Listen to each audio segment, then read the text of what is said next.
Hello guys, Sharmishtha કિચનમાં તમારું હાર્દિક સ્વાગત છે। તો આજે આપણે બનાવીશું કશ્મીરી લાલ પનીર, જે ખાવામાં તમને ખૂબ જ સ્વાદિષ્ટ લાગશે। બનાવવું પણ ખૂબ જ સહેલું છે અને ઓછા ટાઈમમાં બની પણ જાય છે।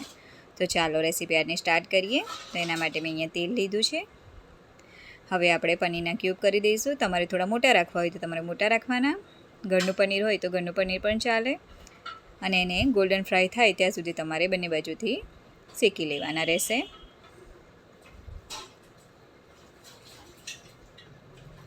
હવે થોડા બંને બાજુથી ગોલ્ડન ફ્રાય થાય એટલે આપણે એને કાઢી લઈશું એક ડીશમાં।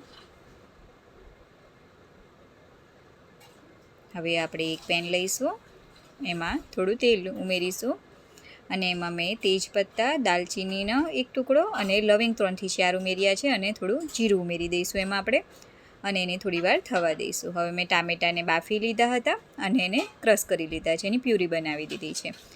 એમાં આપણે ઉમેરી દઈશું હવે અને એને સારી રીતે થવા દઈશું। થોડું તેલ છૂટું પડે ત્યાં સુધી થવા દેવાનું। પછી અહીંયા મેં કશ્મીરી લાલ મરચું વાપર્યું છે અને હળદર થોડી ઓછી ઉમેરવાની રહેશે, અડધી ચમચી જેટલી જ હળદર ઉમેરી છે।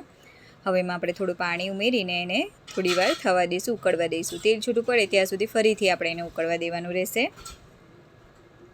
હવે આપણે જે પનીરના ક્યુબ આપણે જે તળી લીધા હતા એને એમાં ઉમેરી દઈશું। હવે મેઇન વસ્તુ છે અહીંયા સૂંઠનો પાવડર આપણે અડધી ચમચી જેવો ઉમેરીશું અને વરિયાળી પાવડર 2 ચમચી જેટલો ઉમેરીશું। એને સારી રીતે મિક્સ કરી લઈશું અને સ્વાદ પ્રમાણે આપણે મીઠું ઉમેરી દઈશું। તો જો દેખાવામાં અત્યારથી જ ખૂબ સરસ લાગવા માંડ્યું છે, ખાવામાં પણ તમને એટલું જ સારું લાગશે। હવે એમાં તમારી જેટલી ગ્રેવી કરવી હોય એ રીતનું તમારે અંદર પાણી ઉમેરવાનું અને હવે આપણે એને ઢાંકીને મિનિમમ 15 થી 20 મિનિટ જેવું આપણે એને થવા દઈશું। જો થઈ ગયું છે આપણું શાક, 20 મિનિટ થઈ ગઈ છે। વચ્ચે વચ્ચે તમારે થોડું ચેક કરી લેવાનું। હવે 1 ચમચી ઘી ઉમેર્યું છે મેં અંદર અને આપણે ધાણા ઉમેરીશું અને એને બરાબર મિક્સ કરી લઈશું।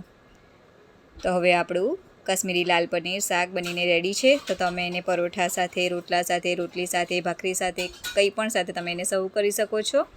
ખાવામાં ખૂબ જ સ્વાદિષ્ટ લાગશે તમને। તો તમે જરૂરથી એકવાર ટ્રાય કરજો ઘરે। જો મારો વિડીયો સારો લાગ્યો તો પ્લીઝ મારા વિડીયોને લાઇક અને શેર કરજો।